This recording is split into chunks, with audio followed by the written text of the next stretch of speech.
Vous vous êtes trompé.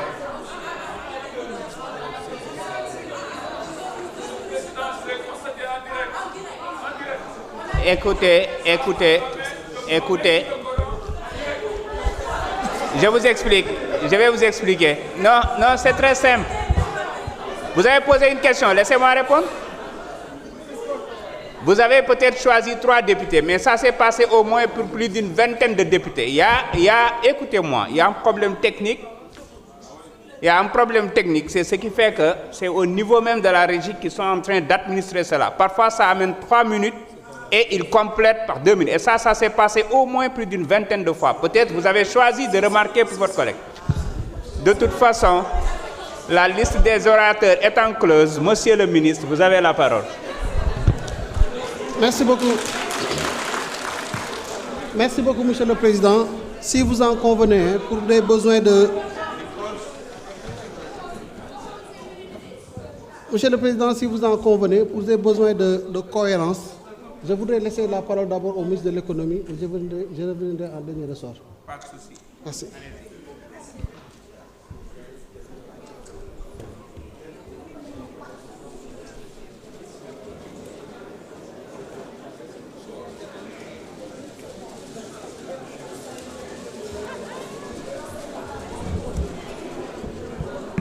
Alors, Monsieur le Président de l'Assemblée nationale, Monsieur le ministre des Finances et du Budget, Madame la secrétaire d'État, honorables députés, alors, nous sommes dans le débat général. Donc, je vais d'abord vous parler de généralité pour contextualiser notre séance et ensuite le ministre des Finances et du Budget vous entretiendra de ces mêmes généralisés, mais tout en vous en donnant les détails et répondre à certaines questions. Alors j'ai pensé qu'il était peut-être bien, parce qu'il s'agit de questions générales, donc de parler de bëgg-bëgg ak mën-mën. waaw bëgg-bëgg ak mën-mën parce que effectivement ku ci nekk ci honorable député yi am ay bëgg-bëgg yi mu am en tant que représentant du peuple mooy bëgg-bëgg yi nga xam ne bëgg-bëgg gox bi bu jógee la xëy na parce que ndawu askan bi la waaye diggante bëgg-bëgg ak mën-mën mën na am différence. Donc bu ñuy wax bëgg-bëgg yi des fois day baax ñu méngale ko ak mën-mën yi loolu moo tax débat général bi am solo. Débat général bi lan la débat général dañuy contextualiser budget mooy cadrage macroéconomique boobu ministère de l'économie, plan de la coopération ak ministère des finances et du budget dañ ciy liggéey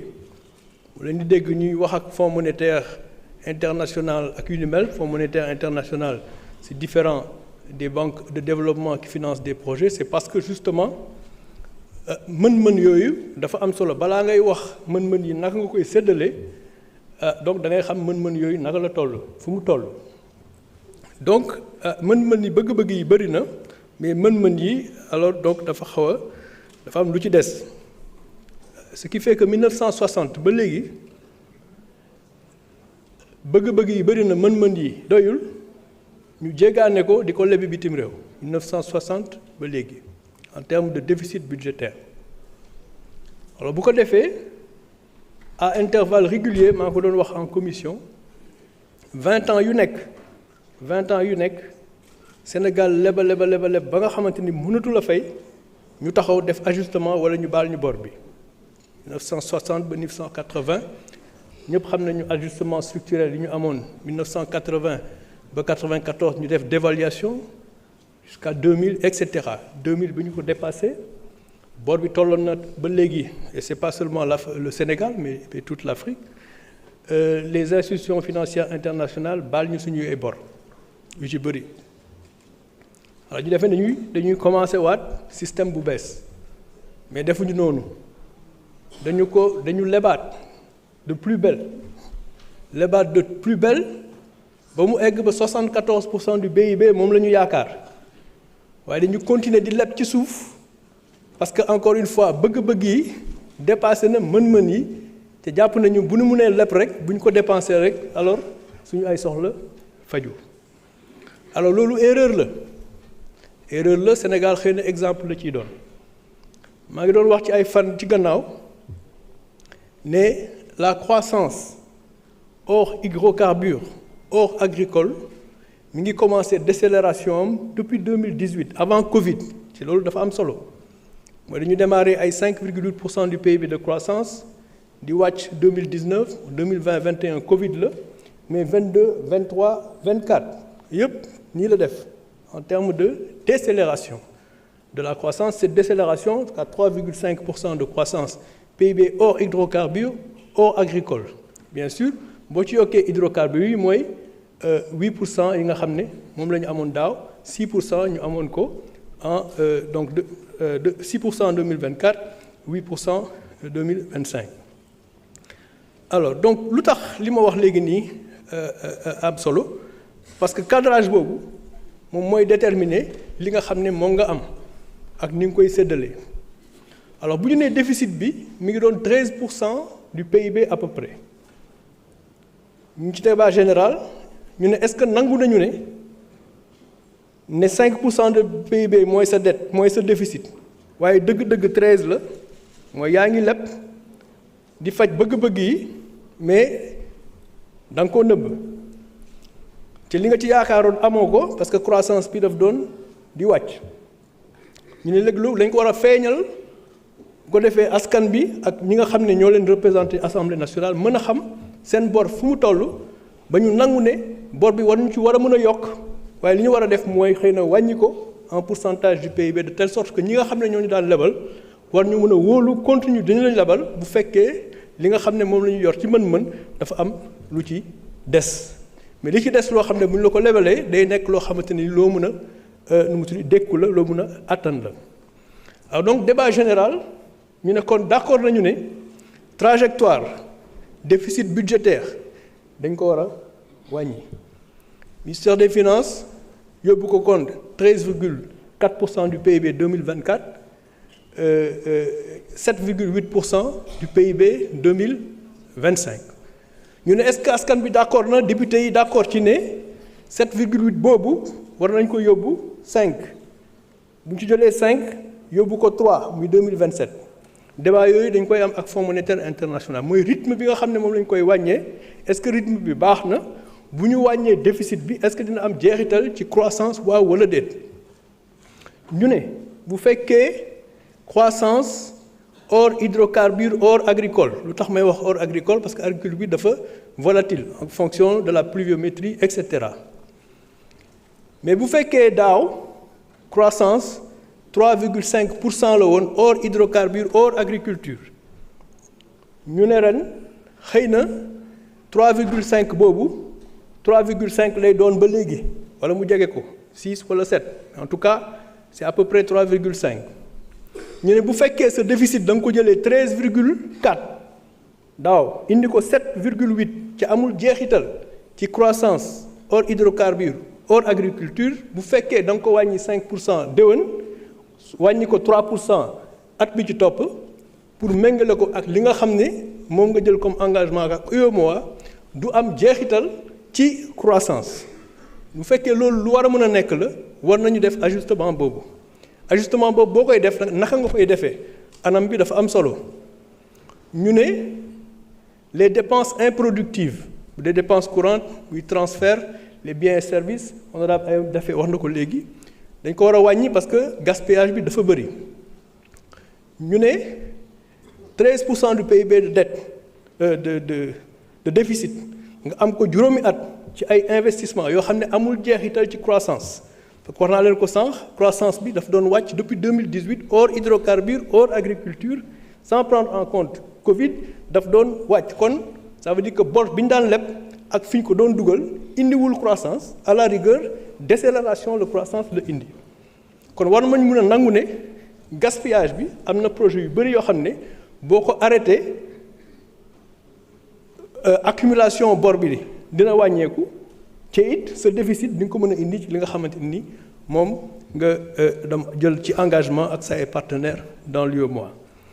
Alors lii dafa am solo li mu wax léegi parce que ça contextualise le débat général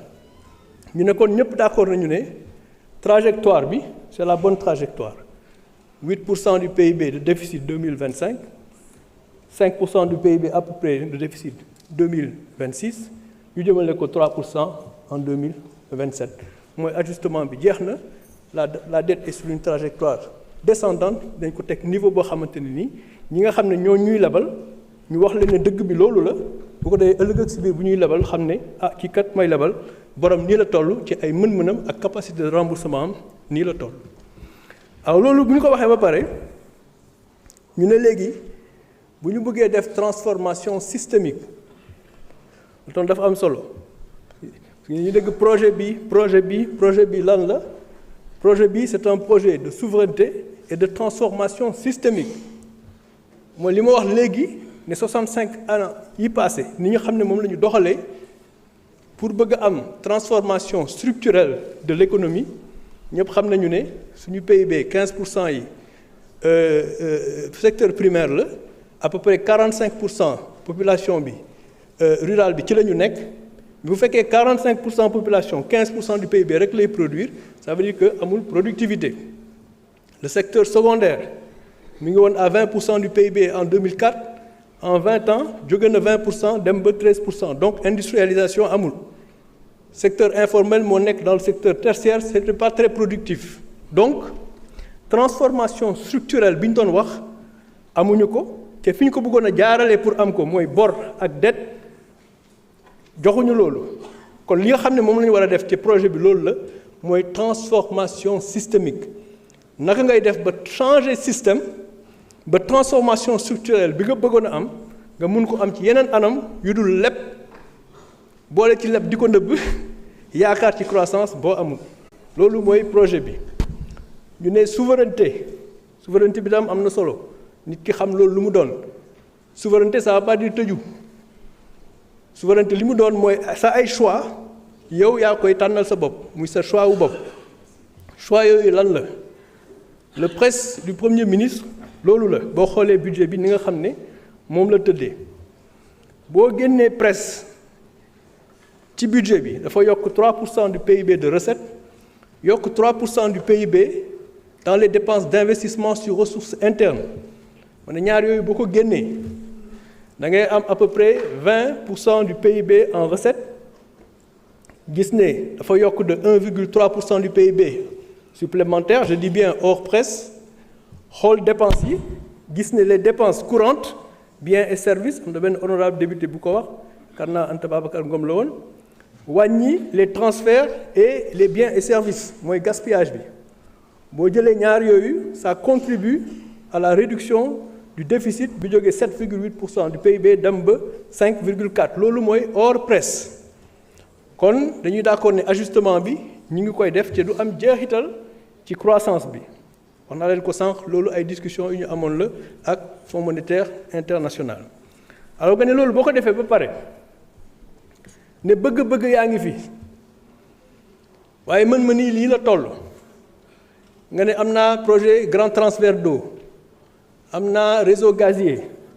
am naa agropole sud et cetera et cetera et cetera nga ne loolu bu ma ko bëggee def au lieu di tabax ay tali yoo xamante ne nii li américains yi di wax road to nowhere wala bridge to nowhere mooy pont bu jëmul fenn en wolof hein non nga ne je veux une transformation structurelle pour augmenter la productivité de l'agriculture nga ne damay jël donc un programme jéem a yokk ay recettes les 3% du PIB li ma la wax pour dugal ko ci loo xamante ne nii dina yokk croissance bi n'est-ce pas donc ndox moom ñëpp xam nañ ne am na solo ci agriculture bu fekkee ñetti weer ngay bay ci at bi bu fekkee mën nañ la indil ndox at mi yëpp dina yokk productivité boo amee productivité di nga ko mën a transformer boo ko transformer naataange commencé di ñëw naataange bu ñëwee nit ñi war a mën a fay impôt bu ñu fay impôt ba pare mën-mën yi yokk bëgg-bëgg yi nekk fi bu boobaa bu ñuy discussion générale ñu ne mën-mën yooyu yu bees naka lañ koy séddalee ci li nga xamante ne ni mooy priorité wu askan bi ci ngeen di seen ay représentants. Donc presse bi loolu la mooy wuti xaalis boo lebul boo ko mënee mobiliser def dépenses yooyu nga xamante ne ni moom mooy tax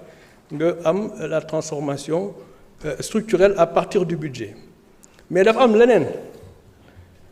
ñaareel bi mooy dañu ne bu ñu yeewee réew mi ba pare mooy la souveraineté par rapport à la maîtrise de ses finances et la confiance que le pays peut avoir, donc que les bailleurs peuvent avoir vis-à-vis du pays, accompagnés par le Fonds monétaire international, que donc le monde entier considère comme une institution sérieuse qui peut donner gage de confiance à ce que les pays font. Loolu boo ko defee ba pare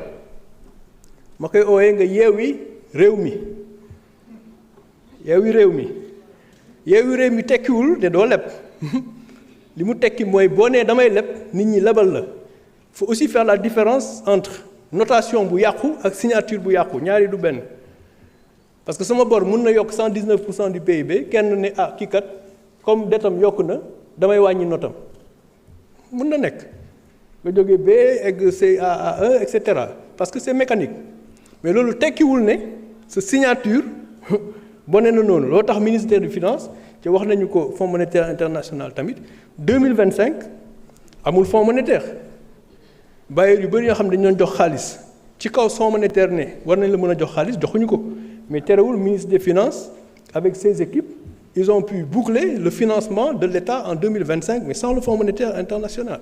Donc signature ak note du benn nit ki mën na la noter dafa mel ne nga am dem def examen ñu ne la jàll nga à 75% keneen ñëw ne non dama juumoon ci notation bi finalement 60 la mais am nga moyenne non. boo amee moyenne jàll nga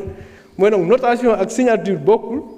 du dëgg loolu moo tax ren fonds monétaire ak ñàkk fonds monétaire ministère des finances et il est à féliciter pour le travail extraordinaire qu'il a fait avec ses équipes, n'est-ce pas, pour pouvoir boucler le financement de cette année. Alors donc effort yooyu bu ñu koy def débat général encore une fois 8 5 3 d'ajustement loolu boo ci àndee ak fonds monétaire international. Mais li nga def 2025 day gën a yomb 2026 war a gën a yomb 2027 n'est-ce pas. yeewi ñaareel bi 5 minutes de plus au besoin. yeewi ñaareel bi c'est très important boo yeewee réew mi ba pare da ngay yeewi gox yi mooy transférer une partie de ce budget-là je vais prendre 5 minutes prendre le budget distribuer ko par axe. Ça, c'est très important, les axes de la SND. Distribuer ko par secteur et distribuer ko par pôle. Voilà, bu ko defee xëy na loolu déwén lay doon bu ñu fi ñëwee boobaa bu ñuy discuter dañ naan écoute en débat général voilà ce qu'on a mis au pôle nord.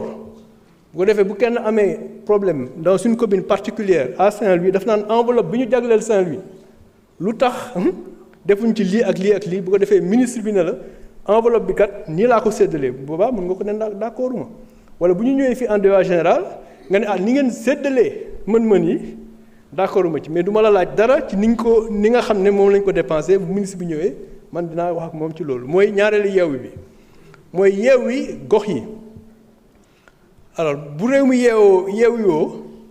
ñu yeewi gox yi ngeen mën a discuter seen ay projet par rapport à l'enveloppe bi nga xam ne moom lañ jox gox yi dafa am beneen yeew yi bu des ak premier ministre dañ ci waxtaan lu bëri mooy nga yeewi nit ñi nga yeewi réew mi réewi gox yi yeewi nit ñi lu tax mu am solo honorable Alla Kane wax na ko mënoo xaar lépp ci état loolu dafa mënul nekk soit da nga naan pression fiscale ministre des finances dina ko expliquer tout à l'heure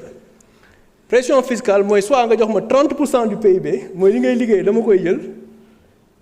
muy mën-mën yi nga wax ma léegi mën-mën yi lan nga bëgg ma def ci à ce moment-là c'est à travers l'État que les biens et services publics sont rendus mais am na beneen façon mooy nga yeewi nit ñi fekk da nga bëgg assainissement fi nga dëkk ak ñi nga bokk dëkk nga am benn projet PPP par exemple état bi am ci lu mu ci def mais nit ñi nga xam ne ñoo koy jëfandikoo am lu ñu ci def boobaa ñu gis loolu lan la secteur privé bi tam mënu ci def loxo boobaa di nekk budget kese budget bi day nekk donc loo xamante ni mën nga ci am un effet de levier mooy franc CFA bu nekk xëy na mën na lever 4 francs CFA bu fekkee nit ñi dañuy fay ba pare jot li nga xam ne moo tax ñu fay parce que nit ki li muy bañ mooy fay ay impôt du gis dara man sama bunti kër 20 ans ngi nii maay fay mais aw ma tali du dëgg ça veut dire que yaa ngi fay mais li nga xam ne moom moo tax ngay fay gisoo ko waaye bu fekkee li tax ngay fay yaa ngi koy gis bu boobaa da nga koy nangoo fay du dëgg donc da ngay yeewi nit ñi responsabiliser leen donc projet bi loolu la jubanti c'est l'exercice de transparence qui est en train d'être fait pour travailler dans la vérité ça c'est une première chose parce que mënuloo bâtir dara ci lu dul dëgg waaw mais comme waxtaanee nañ ko xam nañ fi ñu toll xam nañ fi ñu jëm n'est-ce pas loolu jubanti la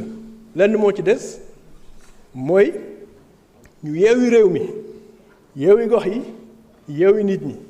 bu ko defee en toute responsabilité ku ne xam lan mooy sa wàll ci penc mi lan mooy sa wàll ci sa gox lan mooy sa wàll ci réew mi donc voilà un peu ce que je voulais dire pour contextualiser maintenant il y a des questions spécifiques Ministre des Finances en parlera mais PIB bi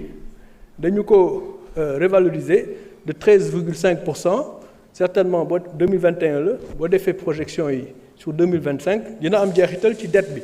au lieu de 119% du PIB xëy na on va dire 105 ou 107 c'est bien ce qui veut dire que trajectoire bi ñu déggoo xam ne fa la ñu war a dem dinañ ci teel a egg au niveau de 70% en tout cas à un niveau boo xamante ne nii notation bi dina améliorer te nit ñi dañu gën a wóolu wax naa fi démb Sénégal dafa dépassé benn niveau déficit budgétaire 1250 milliards de francs CFA c'est pas un problème ce n'est pas un problème de financer ça mais la dette qui arrive à échéance chaque année 4000 et quelques milliards loolu vraiment dama koy bamtuwaat il faut pas que mu am débat un état dettam bu arrivé à échéance mu war ko fay day lebaat fay xam nga olof def naan suul bukki suli bukki loolu baaxul ci nit ak entreprise mais état day suul bukki di suli bukki et c'est normal parce que état du dee yaa ngi dégg mooy état dañuy dem bàyyi ko fi ce qui fait que la dette bu ñu nee 10 000 milliards la ren déficit déwén nekk 1000 milliards day nekk 11 000 déficit année bi ci topp nekk 1000 milliards mu nekk 12 000 donc dafay yokk tout le temps par contre bu fekkee dette bi en pourcentage du PIB mooy sa richesse bu fekkee richesse bi moo gën a accéléré que li ngay accumuler boobaa le ratio peut être stable ou il peut être descendant mais boru état day yokk nominalement nii bu excès nga war ko fay da ngay leb fayaat ko mooy kon ku leen waxu de da nga naan ko suuli bukki ci état c'est ce qui est normal waaye on le recommande pas à un individu ou à une entreprise bu ko defee loolu leer alors la dette nous travaillons très bien avec le ministre des Finances il expliquera la question de la dette et de la gouvernance voilà je vous remercie. Jërëjëf monsieur le ministre de l'économie, du plan et de la coopération. Monsieur le ministre des Finances et du budget, monsieur Cheikh Diba, vous avez la parole. Vous avez 30 minutes.